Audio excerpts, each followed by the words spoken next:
بسم اللہ الرحمن الرحیم۔ حدیث نبوی صلی اللہ علیہ وآلہ وسلم، صحیح بخاری کی حدیث ہے 5089۔ قال قال النبی صلی اللہ علیہ وسلم،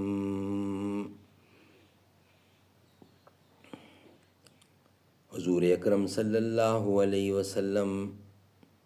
ارشاد فرماتے ہیں، رسول اللہ صلی اللہ علیہ وسلم صبح بنت زبیر رضی اللہ عنہما کے پاس گئے۔ یہ زبیر عبد المطلب کے بیٹے اور آن حضرت صلی اللہ علیہ وسلم کے چچا تھے، اور ان سے فرمایا شاید تمہارا ارادہ حج کا ہے۔ انہوں نے عرض کیا اللہ کی قسم میں تو اپنے آپ کو بیمار پاتی ہوں۔ آن حضرت صلی اللہ علیہ وسلم نے ان سے فرمایا کہ پھر بھی حج کا احرام باندھ لے، البتہ شرط لگا لینا اور یہ کہہ لینا کہ اے اللہ میں اس وقت حلال ہو جاؤں گی جب تم مجھے مرض کی وجہ سے روک لے گا۔ اور صبا بنت زبیر قریشی رضی اللہ عنہ مقداد بن اسود رضی اللہ عنہ کے نکاح میں تھیں۔ خلافت راشدہ حق جاریار، رتبہ بلند و برتر صدیق عمر غنی کا،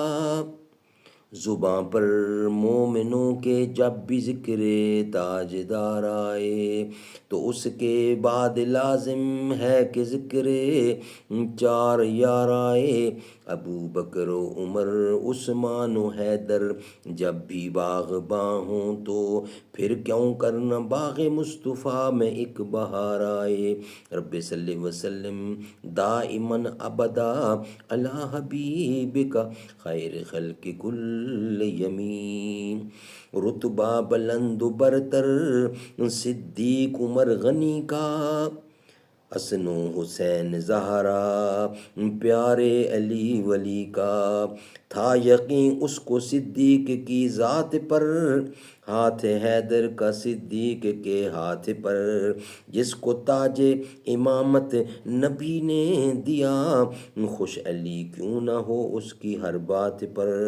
اے خلافت بلا فصل صدیق کی، علی حیدر نے خود جس کی تصدیق کی۔